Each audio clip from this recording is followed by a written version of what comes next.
This episode is brought to you by Marvel Studios Echo. All episodes streaming January 9th, only on Hulu and Disney+. Rated TV MALV. Viewer discretion advised. Maya Lopez has betrayed her mentor, the notorious Kingpin. Now on the run, she returns to her hometown to prepare for the biggest fight of her life. Don't miss Marvel Studios' hardest-hitting series yet. An epic 5-episode event. Marvel Studios Echo. All episodes streaming January 9th, only on Hulu and Disney+. Hello, and welcome to Scare You to Sleep. I'm your host, Shelby Scott. I hope you all had a happy Halloween. Well, this week has been a bit hectic. I'm so sorry for the late episode, everyone. If you saw my social media, you know I was battling a very powerful demon, so the podcast just had to wait an extra day. Also, the demon may have whispered something about some fun collabs we have coming up before I banished him. No sponsors this week, so enjoy this ad-free episode. I have a little treat near the end of the episode after our 2 main stories tonight, so stay tuned for that. First up, we have another story by Dee Calhoun. This one is called Crucified.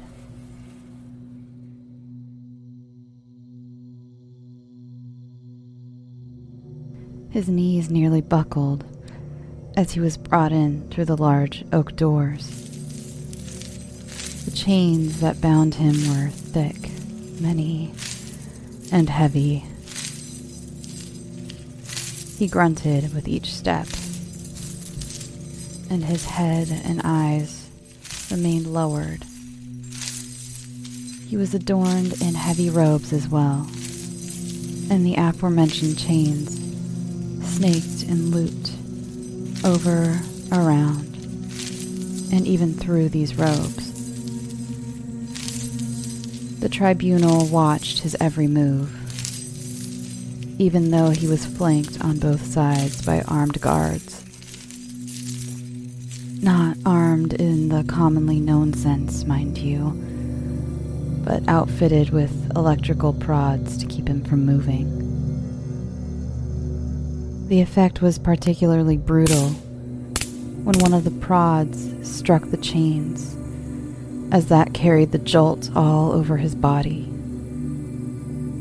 All he could think was that it would soon be over, and that all would be quiet, both surrounding him and inside his own head. 6 women and 6 men made up the tribunal, and were seated according to gender on either side of the magistrate, who would preside over the hearing. The tribunal members were dressed in black robes, with their faces visible. The magistrate, however, was completely cloaked, and a voice rendered completely robotic by a vocoder, so that his or her identity would remain a complete secret. The prisoner had finally made it to the spotlighted part of the floor known as the area of judgment, and looked up to face those who would render verdict and sentence. One of the guards pulled the hood of his cloak back to reveal his face, which beamed with hope. The tribunal stirred, although they didn't realize it among themselves. If they were to pause the proceedings and compare thoughts, many of them would admit that they had never seen such a look upon a prisoner's face. Usually a prisoner carried a look of absolute fear or desperation or crushing defeat on their faces, which were generally lined and aged beyond their years. The time imprisoned and awaiting judgment was harsh, and took a hard toll on those who were subject to it. Some wept uncontrollably, and some were belligerent or defiant, determined to go down fighting, or at least as close to fighting as the circumstances would allow. This, however, was different. The prisoner looked hopeful and downright relieved to be here. Very strange indeed. But there was certainly no definitive set of rules or guidelines regarding how a human was going to act in a situation such as this. A cold, mechanical voice broke the silence.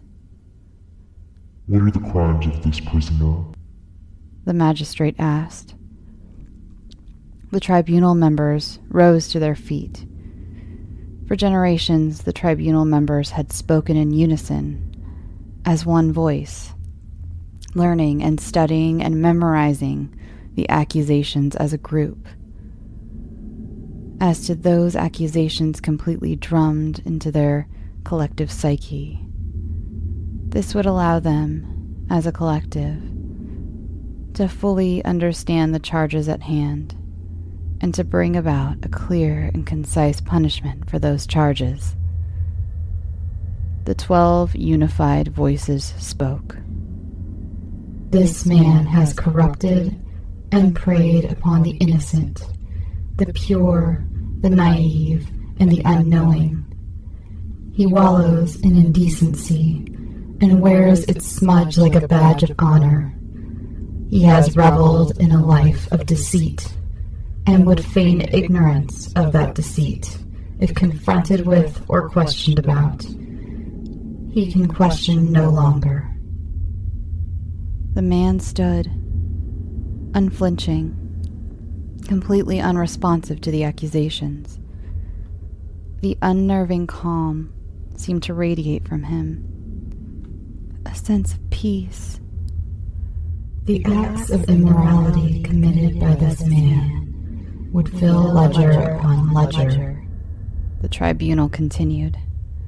The varying pitches and tonal qualities of the voices somehow blended in perfect harmony. "Sin upon sin, the famed 7 deadly sins obliterated long ago. Lust and fornication, robbing the purity of woman after woman, indulging the flesh with drink and substance, dishonesty, lying, cheating, anger, and hate. A mind so conflicted with inner war and rage. Any redeeming qualities that this man may have possessed died an excruciating death long ago. And it is the opinion of this tribunal that he should join those qualities and be put to death. Drive home the nail, the bastard is crucified."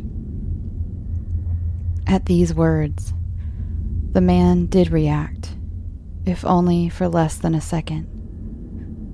The calm, for the faintest instant, transformed to elation.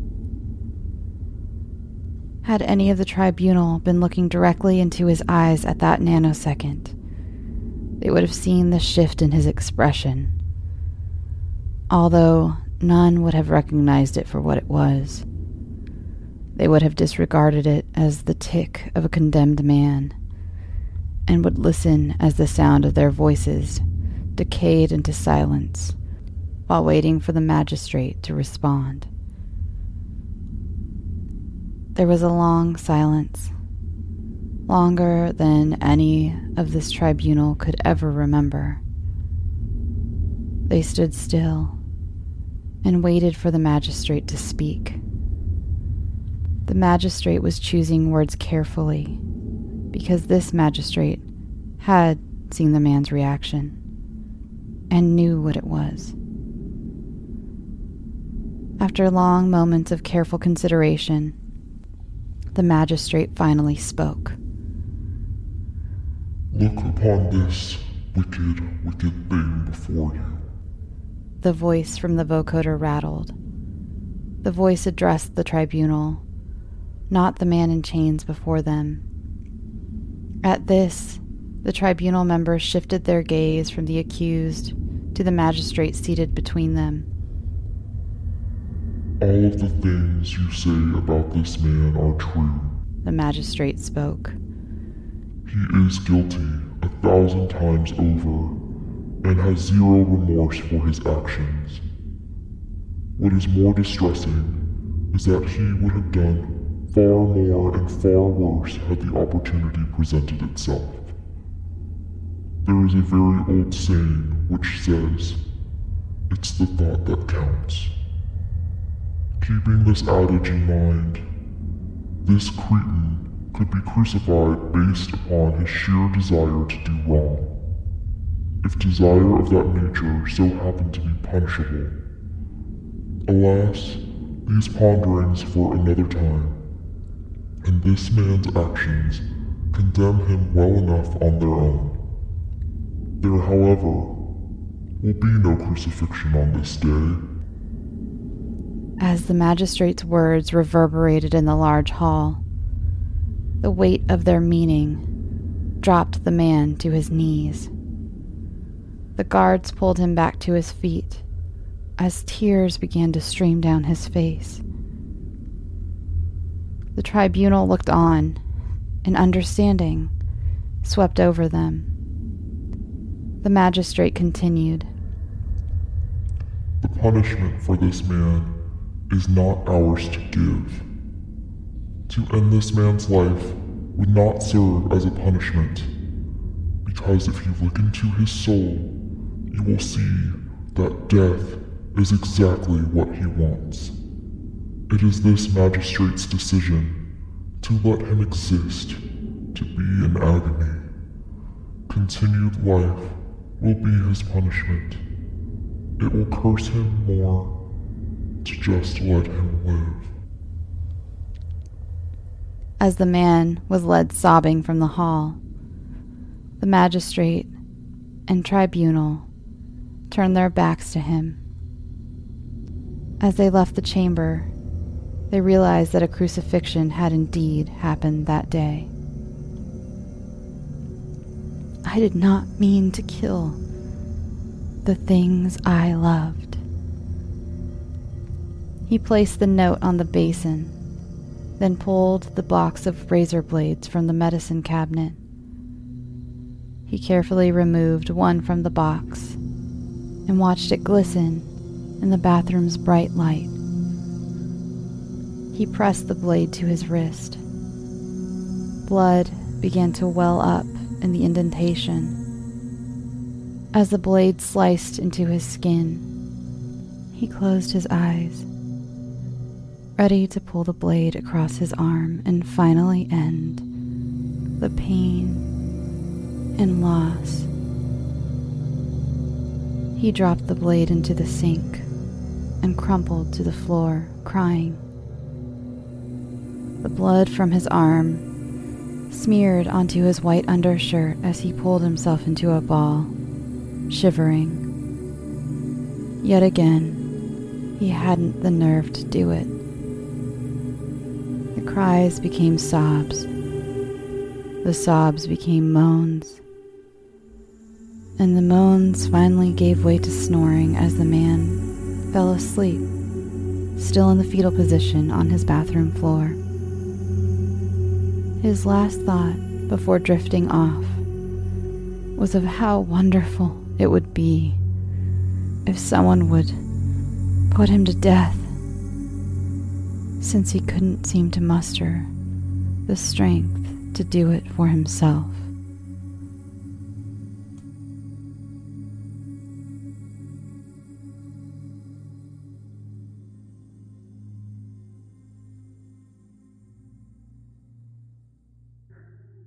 This next story comes to us from Shawn Moreau, and it's sure to give you a teensy existential crisis by the end. Just remember, I'm not dead.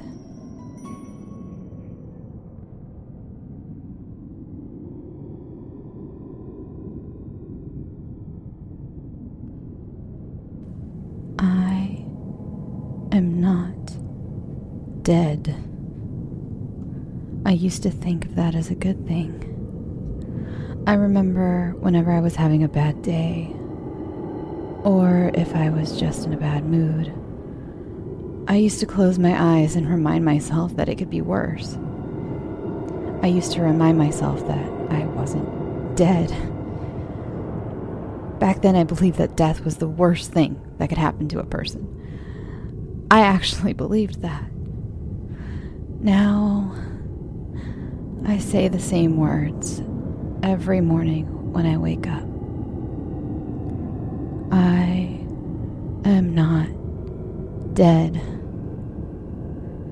And I weep. Or maybe I don't. I guess it depends on how you define the word. If weeping is an action of the soul, a deep and bitter howling of the mind. If weeping is an emotional pit, then I weep. If weeping is the actual physical process of crying and wailing, then I don't. I can't. Good morning, Mr. Moreau. It's the nurse with the freckles. Amelia. She's my favorite. She talks to me while she works. The only other person who talks to me anymore is an old preacher who comes by about once a month and reads a chapter out of the Bible before moving on to the next room. Amelia opens the curtains, letting the morning sun in, then gets to work. She checks me over for any changes, switches out bags here and there, all the while telling me about her date with her boyfriend the night before. I try to focus on her words, immerse myself in the moment. I know what comes next, and the only peace I can give myself is in blocking that knowledge from my mind, pushing it away, or at least try to. Eventually, she picks up my chart and looks at it, shaking her head. Still with the samples. I swear, Mr. Moreau, as long as we've been doing this, the doctor probably has more of you bagged up in his lab than in this room. It isn't the first time she's told that joke, but I'd laugh if I could. It's probably true. Every morning the last 4 years, the nurses have been taking samples from me. Hair, saliva, urine, blood, skin. From what Amelia's told me, and from what I've overheard, there are 5 other patients who have the same treatment as me. All from the same doctor. It's an odd treatment, according to everyone who works here. But he's an odd man.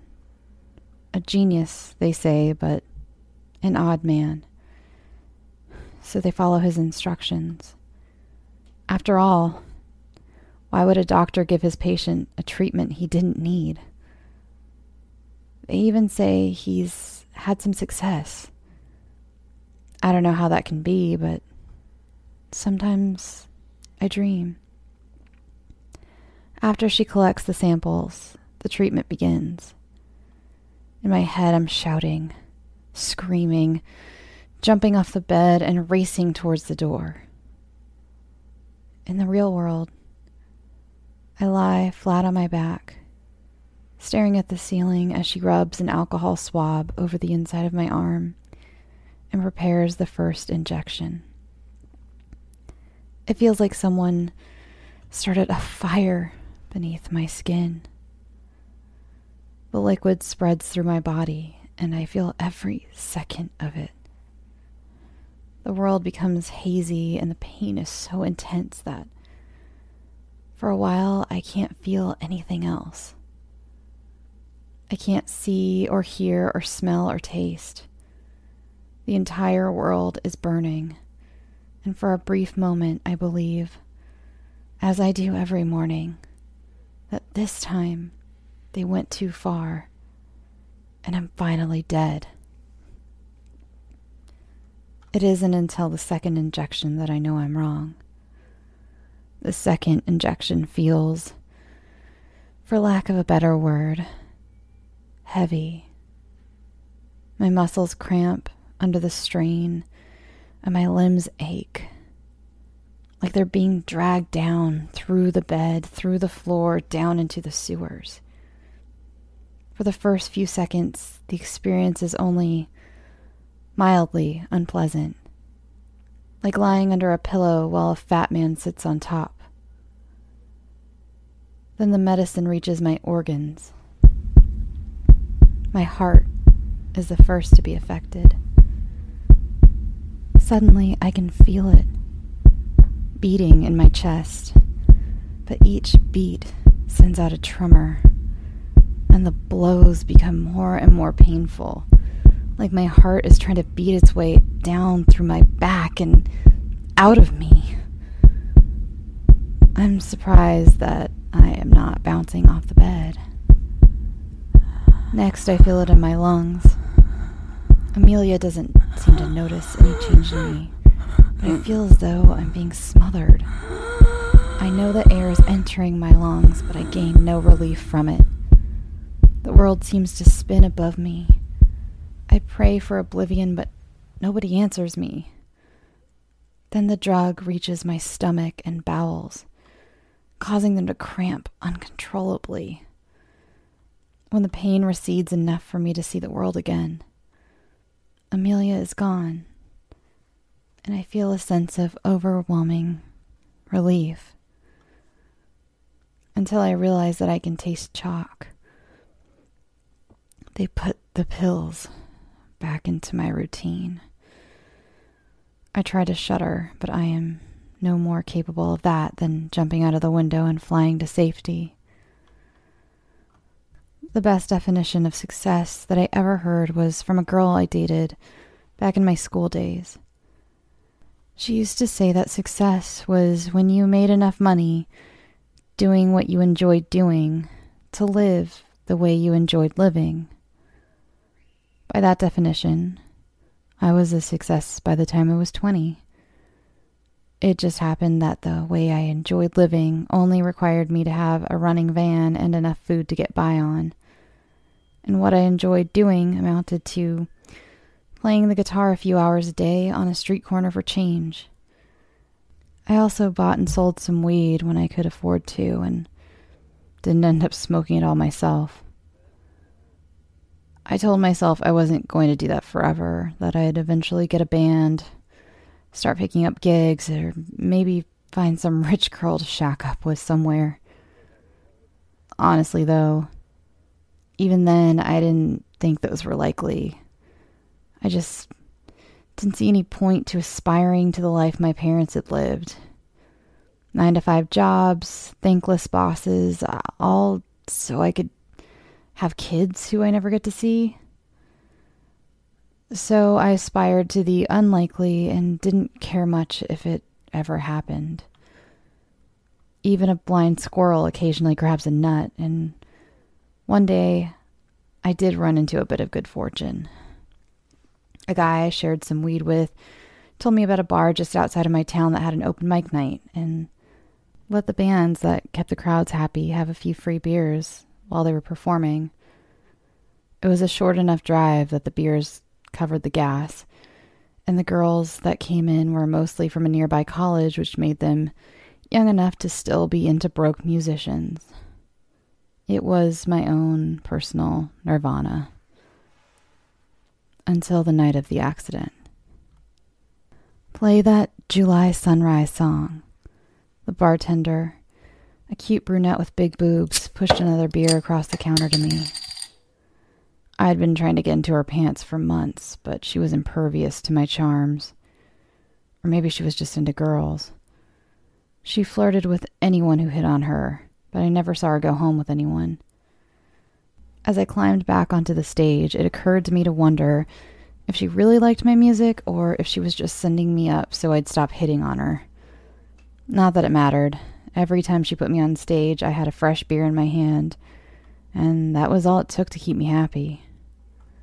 I strummed idly for a few seconds, took a drink of my beer, and started up the song.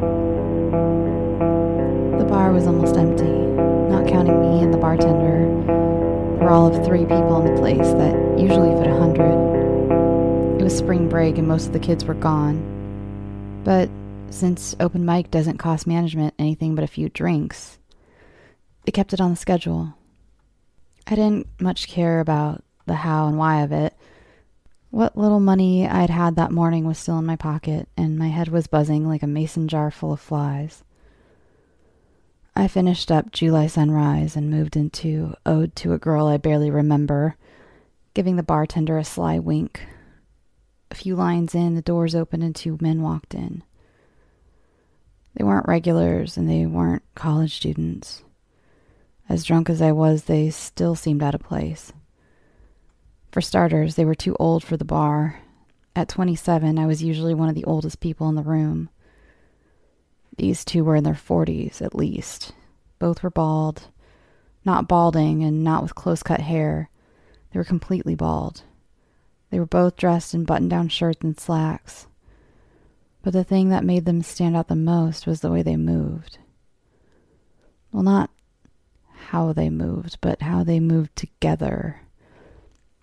Sometimes when I'm playing in front of a large enough group, when the music is loud enough and I'm on my game, sometimes I'll see people moving in a rhythm. It isn't dancing exactly. They walk, or they take a drink of their beer, or they talk, but they'll do it in rhythm with my music. Unwittingly, they take my music and embrace it. Let it guide, not what they do, but how they do it. It was like that when the 2 men came in. Except they weren't moving in my time. It was like they were both listening to something that I couldn't hear. And every step, every motion was in time with the beat. I wouldn't have noticed it if one of them had come in alone. But with both of them in the room, I couldn't help but see it. They moved slowly towards the front counter, pausing as they approached the other patrons, their noses flaring, then moving on. At the counter, the brunette smiled and asked them what they wanted. One of the men answered. The other leaned forward, his nose flaring briefly. The girl's smile faded, though I wasn't sure if it was something that was said or the sniffing that bothered her. After a few seconds, she nodded politely and poured each man a beer. I had planned to keep going for another song or 2, since I still had half my drink left, but from the girl's expression, I thought she might appreciate a knight in shining armor coming to rescue her. I hopped off the stage, almost twisting my ankle when I landed, and headed for the bar. "Hey, beautiful. Don't suppose I can get this topped off," I said, ignoring the 2 bald men as completely as I could manage. They didn't return the favor. Instead, one of them leaned in, inhaling deeply, but instead of leaning back as he had with everyone else, he leaned closer and sniffed again. I glowered at the man, but he took no notice of my aggravation, instead turning his attention to his companion and smiling. The friend turned his attention to me and grinned. "That was a great piece you were just playing. Let me buy you a drink." I've never been the kind to turn down a free drink, no matter where it's coming from. After that drink, the bald man bought me another. We talked about where I was from and how I lived and how many friends I had. We talked about my family and my blood type. Every few questions we would pause, just long enough for them to buy me another round. And then there were more questions. The night became a blur. I do remember that the bald men left before I did. And I remember that, try as I might, I couldn't talk the bartender into letting me spend the night with her. I also know that at some point in the night, I decided that I wasn't too drunk to drive. The exact order of the events and how much time separated them, I can only guess at. But there was one memory that stands out. One very distinct image that is ingrained in my mind for all eternity. I remember headlights coming towards me, fast, and behind those headlights, just barely visible, I remember seeing what appeared to be the top of 2 bald heads inside whatever was about to hit me.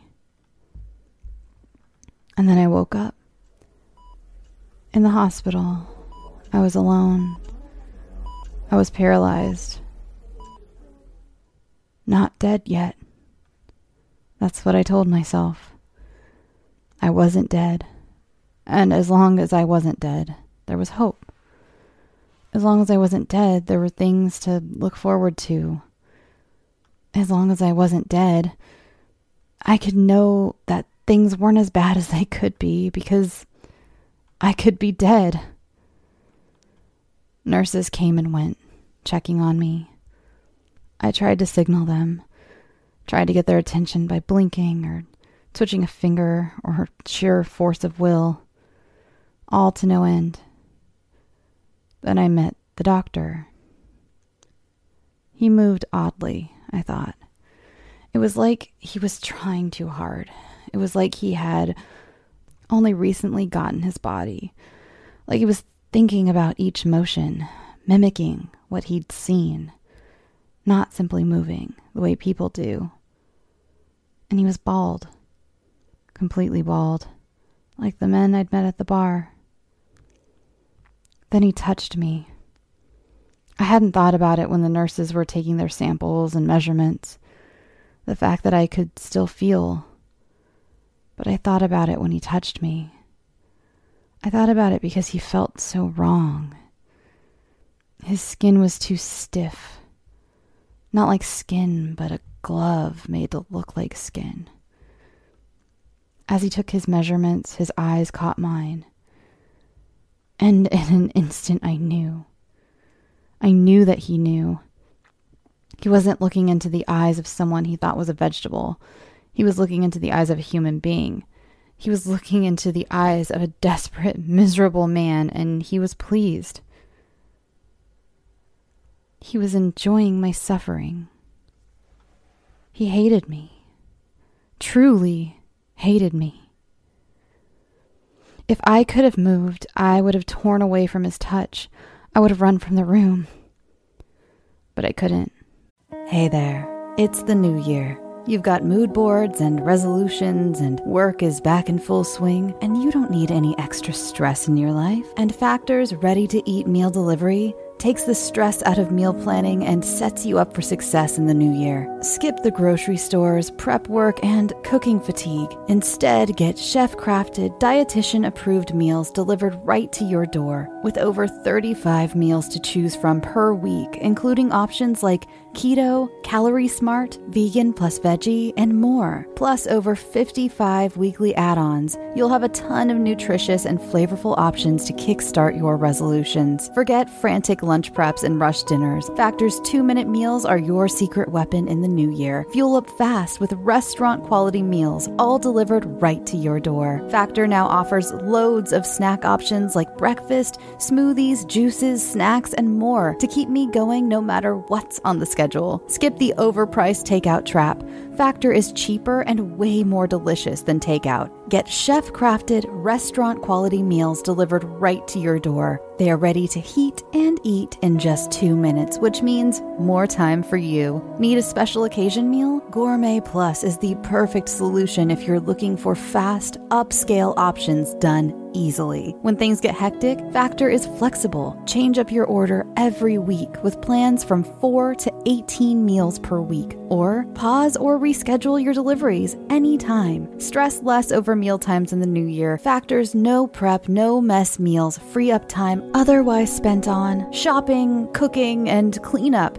No more wasting time in the kitchen. Not only does Factor offer fast, simple solutions when I'm too busy to cook, they also help me stay on top of my goals. With offerings like Protein Plus and Keto, I can stay on track. This is definitely going to come in handy for my New Year's goals. Factor has everything I need for a week of flavorful, nutritious eats.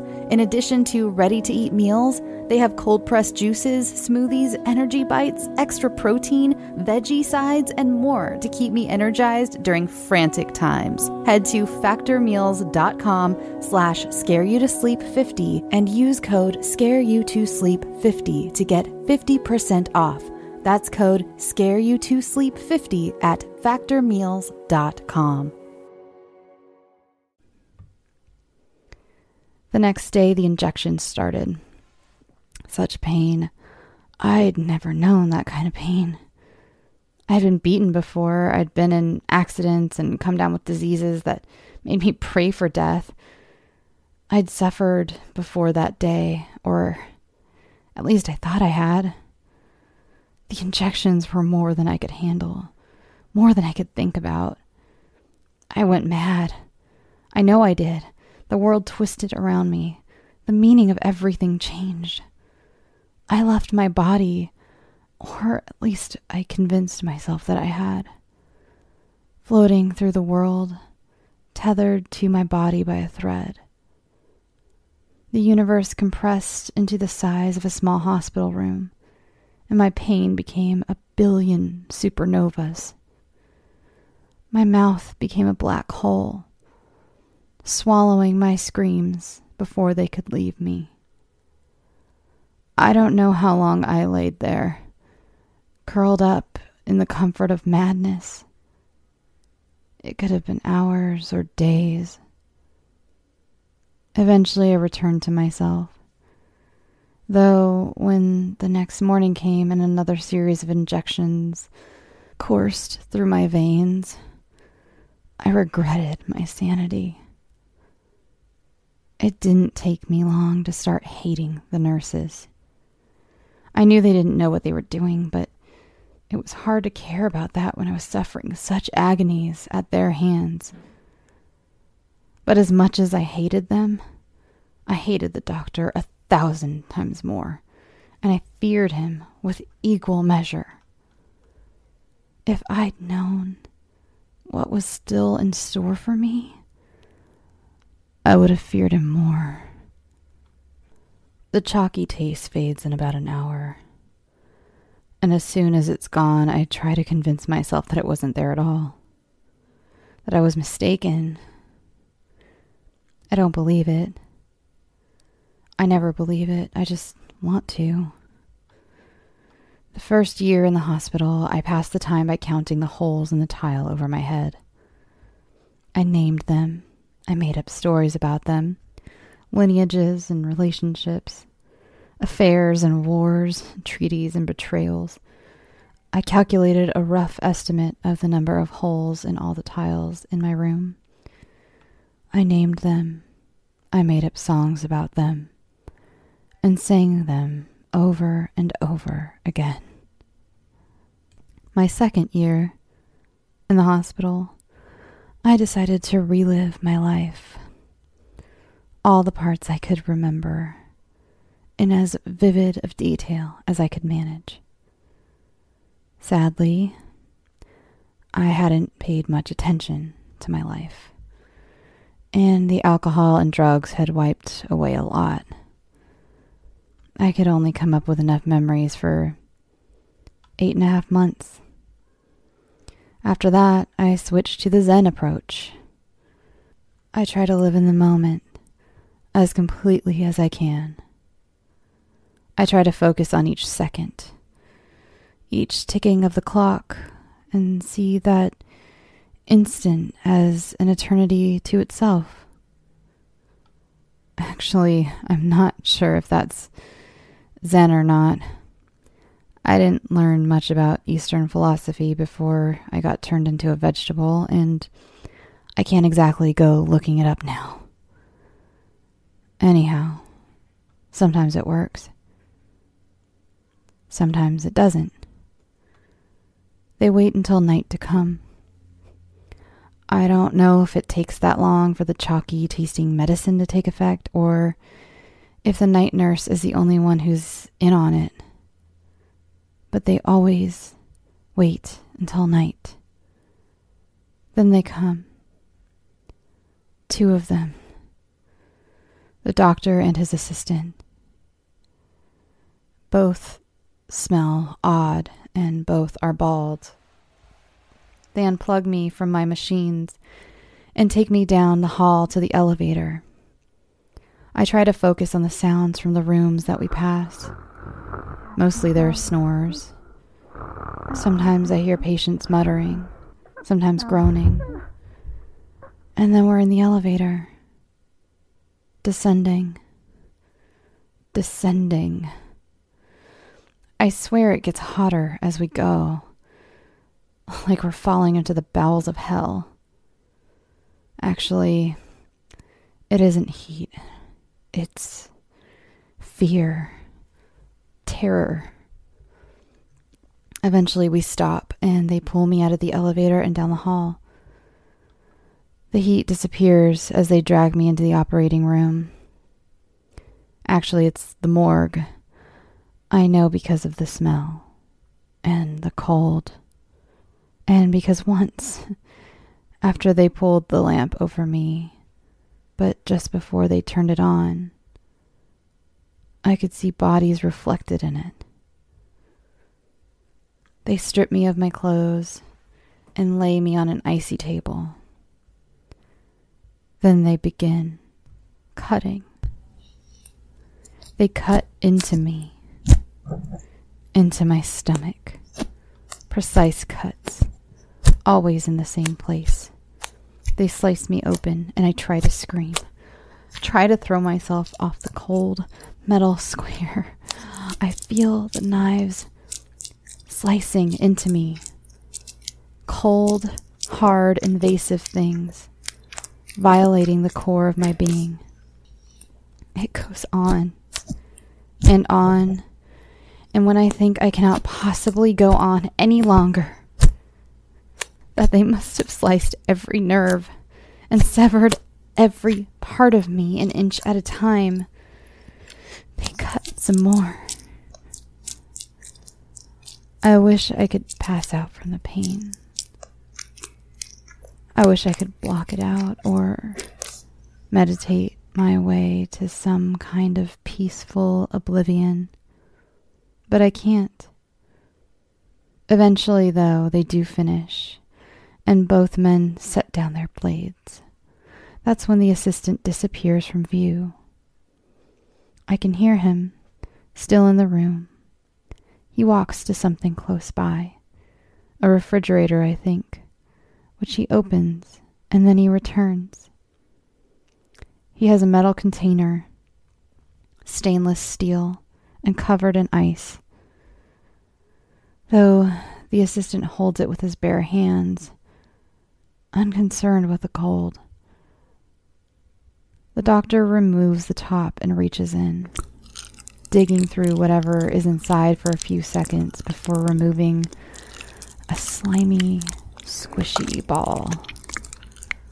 He sets it on the table and digs through the container again. He pulls out 6 of the disgusting grayish-green things before closing the container back up. The assistant returns it to where he got it and then makes his way back over to me. The cutting felt like a violation, like a brutal assault. Somehow, what they do next feels worse. The slimy things that they put into me don't technically hurt, but they feel wrong. It's like having your arm twisted and contorted into an unnatural position, then forced to stay that way. Only it's happening inside my body. Organs shifting, being pushed aside as a slimy substance slips into my blood. I'm not simply violated. I am corrupted. I am unclean. When the last of the things is placed in me, they sew me back up. They sew those things into me. Back in my room, I try to count the holes in the ceiling. I try to pick at memories from my youth. I try to live in the moment. I try everything to distract myself from the things inside me. The things that grow with each passing day. The things that move about. The things that I can feel slowly nibbling at me. I sleep in short, restless bursts. Dreaming monsters are crawling through my stomach, out of my mouth. Dreaming of animals ripping their way out of me. Sometimes they devour me. Sometimes they just leave and I lie helpless in bed as nurses come and go, checking my pulse and taking samples, ignoring the gore pouring endlessly out of me. And then one of the things inside of me twists or bites down and I wake up. The next morning, Amelia comes in again, smiling, chatting, checking up on me, making sure I don't have any bed sores, telling me about the guy she met last night. I try to listen, but I can't. The corruption inside of me is growing, feeding on me, tainting me. Then she gives me my shots. The things inside of me like the shots. They're always more active afterwards, always hungrier. This isn't the first batch I've had inside of me, and I can't help but wonder how I've survived so many of them feeding on me. Perhaps my paralysis helps. Perhaps my body is better able to handle the internal damage because so little else is happening. Or perhaps that's what the shots are for. Or the chalky taste. Or maybe this was all a dream. Maybe I was really in a coma and everything that was happening to me was a delusion brought about by endless self-loathing. No, I didn't hate myself that much. I didn't hate anyone that much. It's easy to lose track of time when you can't move, can't communicate, when your days are a blur of routine, but when you have things inside of you, when you have parasites lodged between your organs, slowly devouring you, you start to pay attention to the passage of days. 1 month. That's how long they left those things in me. 30 days exactly. I used the tiles on the ceiling to count down my time. There were 4 tiles directly over my head. 4 tiles. Each tile with 4 corners. That made 16. The first 16 days were 1 corner of a tile. The tiles made up one large rectangle. A rectangle with 4 corners. 16 plus 4 made 20. The rectangle had 3 vertical bars in it, 1 on each side, and 1 in the middle. It also had 3 horizontal bars in it, 1 on each side, and 1 in the middle. 20 plus 6 made 26. Then there were the 4 tiles. 26 plus 4 made 30. 30 days. Every day after my injections, when the things inside of me were most active, when they were the hungriest, I would count off my 30 days. I would count how many had passed and how many were left, front to back, back to front. I calculated the numbers of hours I had endured this time. I calculated the number of hours I had left, the number of minutes, the number of seconds. I double-checked the math. 30 days, 29, 28. Amelia got moved to a different shift. And I got a surly old crone who talked to the equipment more than me, and even then only to curse at it. 17, 16. An old man down the hall from me died in the middle of the night. His heart gave out, according to the nurses. I envy him. I spend the next several days trying to stress my heart out, trying to make it crash. 11, 10, 9. The priest who comes by to read to us has gotten to Revelations. It's a very visual book. I can practically see it as he's reading. For a few seconds, I can almost forget the things crawling around inside of me. Then one of them takes a bite. 3, 2, 1. They come for me again. I know what's coming. The cutting, the agony, but it's a price I'll willingly pay to get these things out of me. Through the hall, down the elevator into the morgue. I'm eager this time, looking forward to the pain.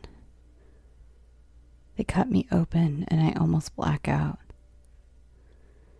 The eggs that were in me have hatched or molted or something. The things they pull out of me look more like spiders, but with extra legs.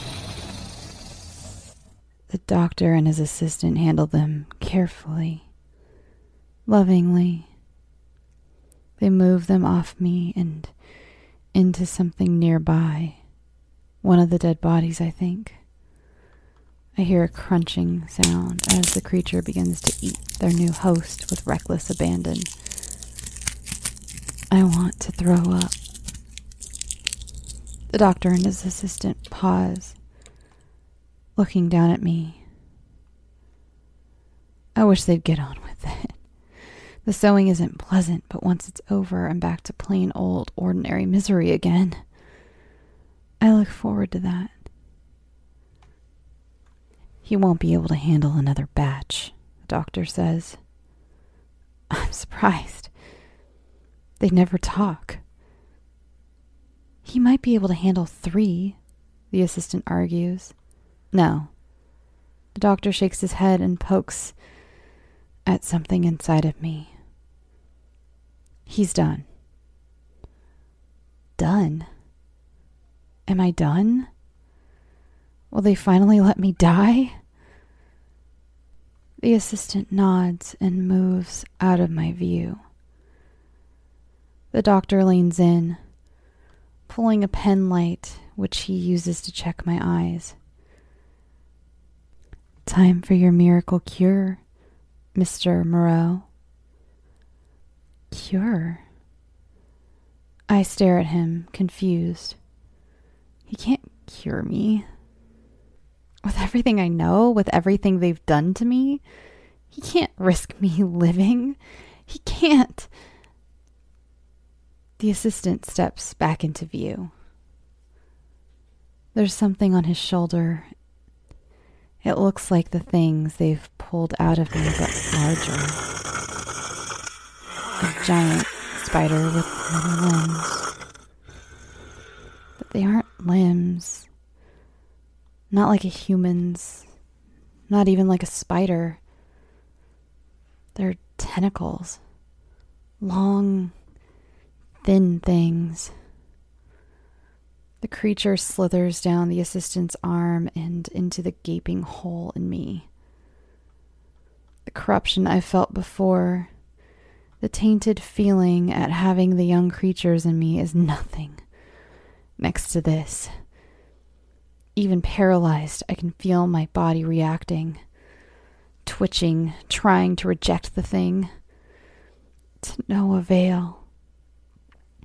It climbs into me, and its tentacles stretch out, slithering throughout my body, everywhere, out to my limbs, to my head.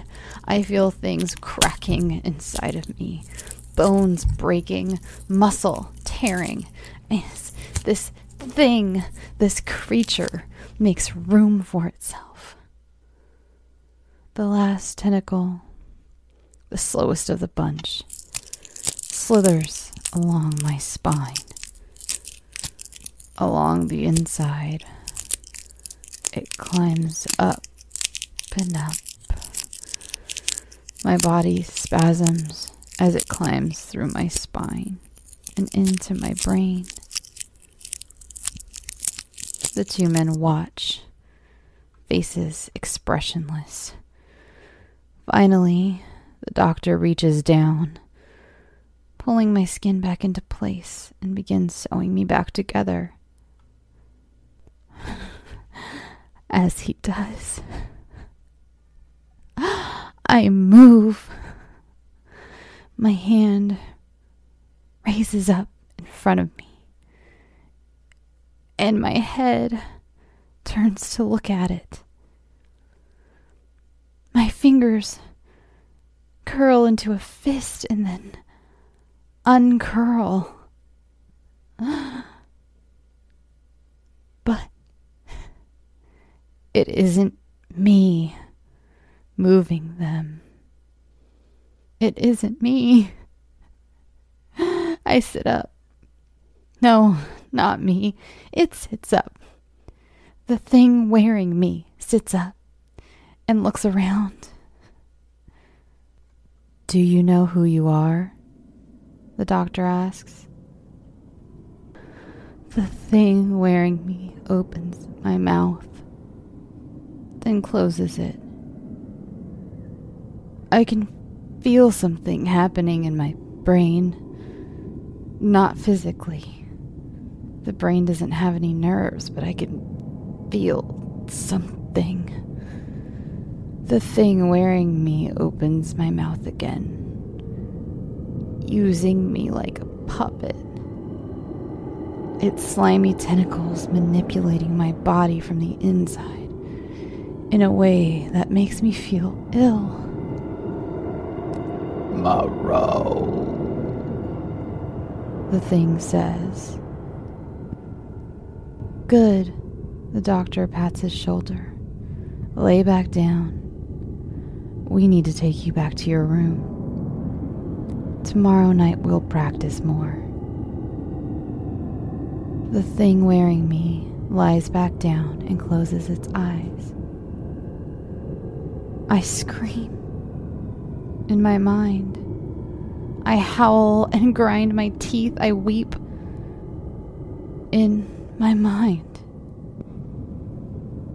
The thing wearing me takes no notice. The thing wearing me. It can't do this to me. It can't. It can't use my body while I'm still in it. I'm not dead. I'm not dead.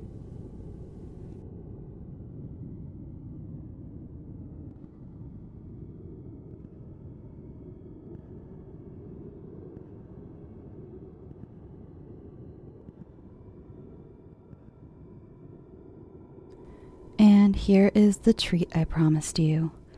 I'm currently reading the book Building 51, and it's been such a fun read, I just had to share it with you.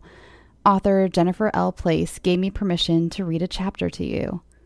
It's available now for purchase on Amazon, and believe me, this isn't sponsored. I really do just enjoy this book and wanted to share it with you.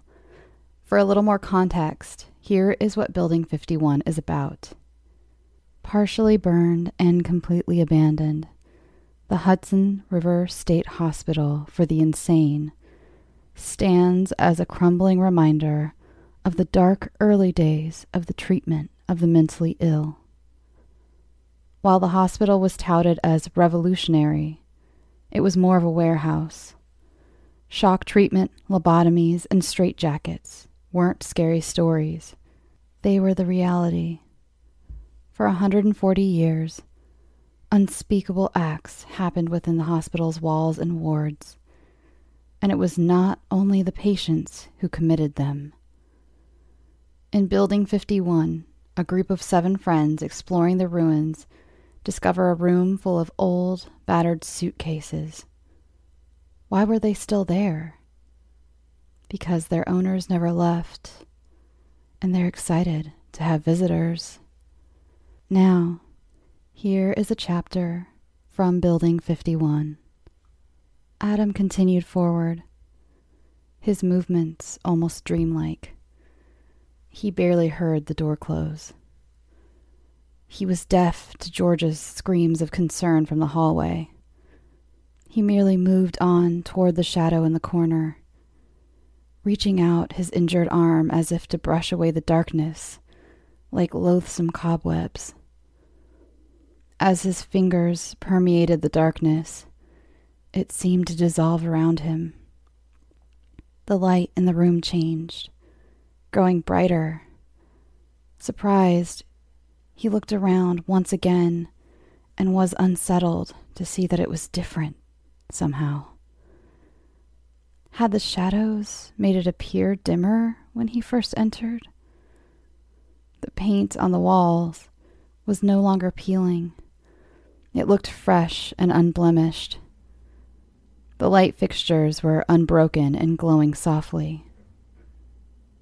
There was still no furniture in the room aside from the lone chair, though it was altered from his original impression.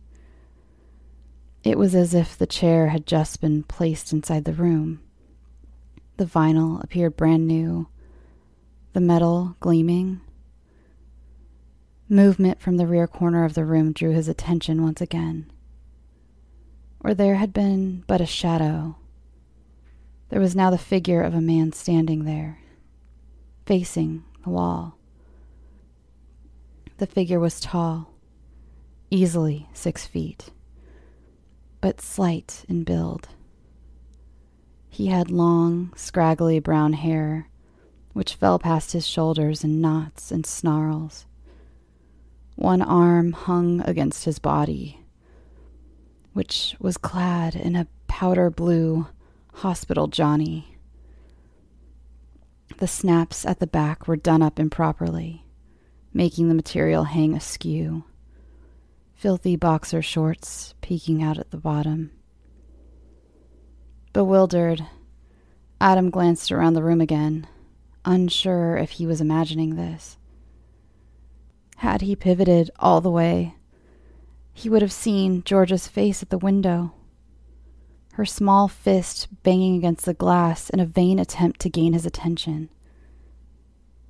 But he didn't, and instead moved forward toward the man in the corner. Still the man stood, his body twitching every few moments. His hanging left arm would pull up toward his chest in a spasm, then drop down to his waist once again. His right arm was pulled up in front of his chest, and Adam was unable to see it. Was it possible an old patient had experienced a breakdown and come back here because it was familiar?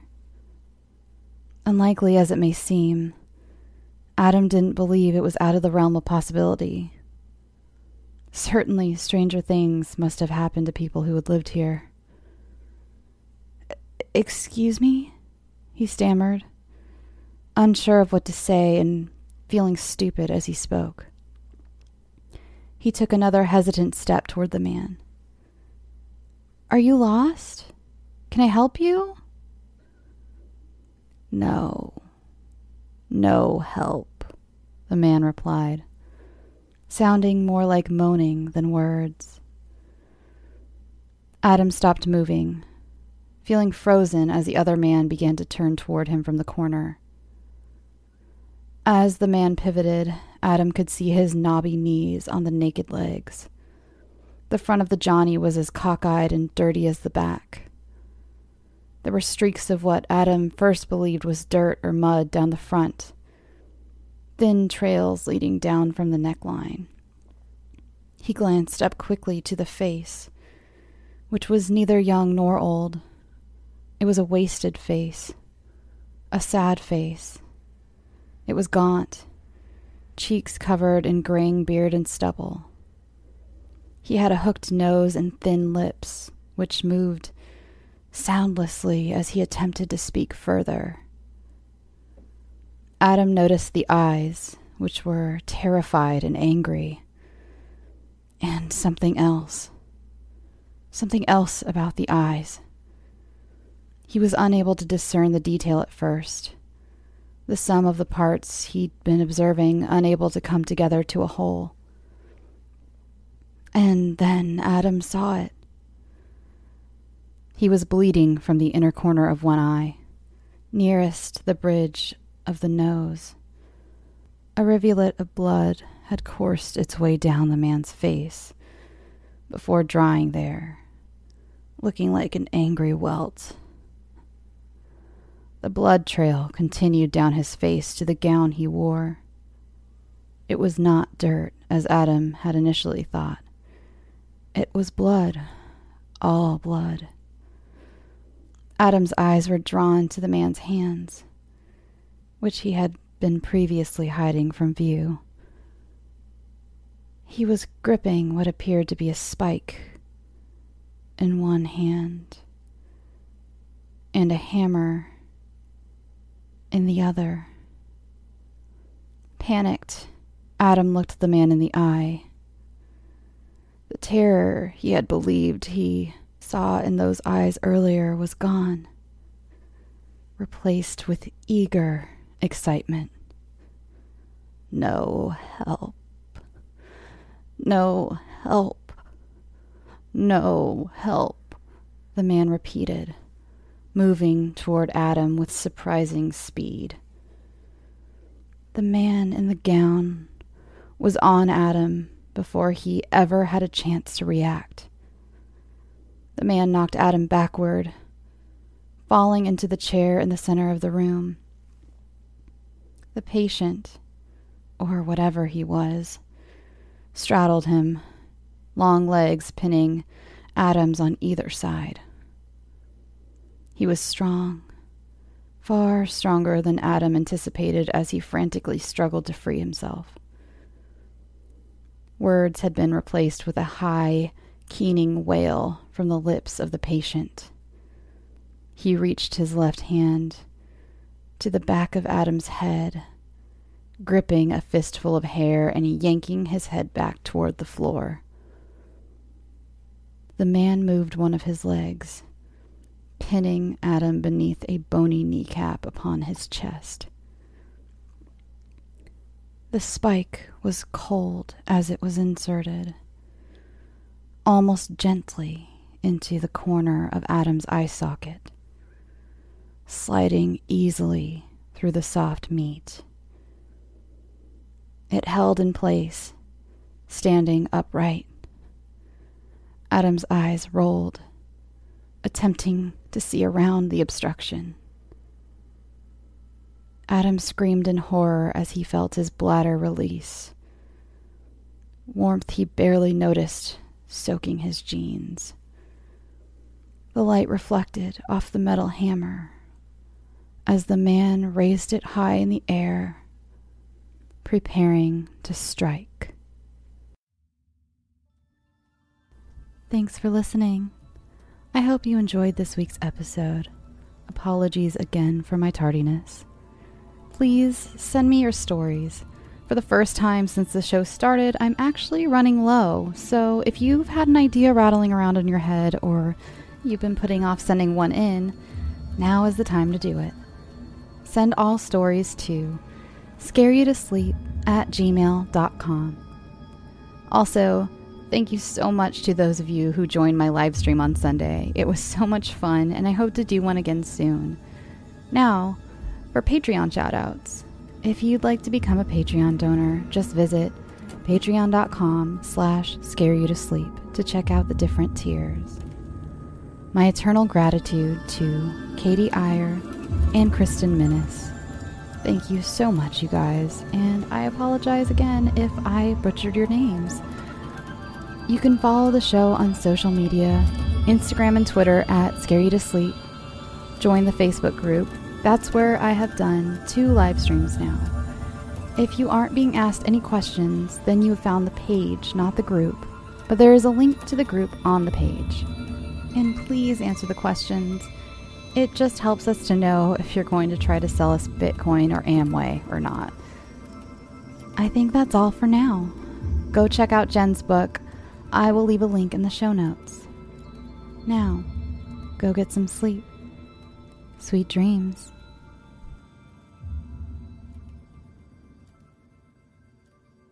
Do you feel depressed and listless? Do you find social interactions exhausting or terrifying? Do you or someone you know have dark thoughts echo in your mind on a regular basis? Don't worry, we do too. I'm Chris. And I'm Lindsay, and we're the hosts of How Are You Holding Up? A podcast by the depressed, for the depressed. We aren't doctors, therapists, or anything of the sort. We just have depression and anxiety. And want to talk about it. So come and join us on a mental health adventure wherever you download your podcasts. And let us know, how are you holding up? Hey guys, I'm Tara, and I'm joined by my friends Heather and Jessica. Hi! And we're the hosts of Three Spook Girls, a new horror comedy podcast where we drink and talk about all things that scare us. Sometimes it's a haunted house, and sometimes it's ghosts. And sometimes it's about creepy effing black-eyed kids who will catch these hands if they show up at my door at 2 a.m. And yes, I will punch a ghost in the face and then go cry about it in the bathroom later. You can find us on iTunes, Podbean, and CastBox. Pour your favorite drink and join the conversation with us on Instagram and Twitter at Three Spooked Girls. And take a drink when we mispronounce things. So again, join us for Three Spooked Girls, available on iTunes, Podbean, and CastBox. Bye! Bye!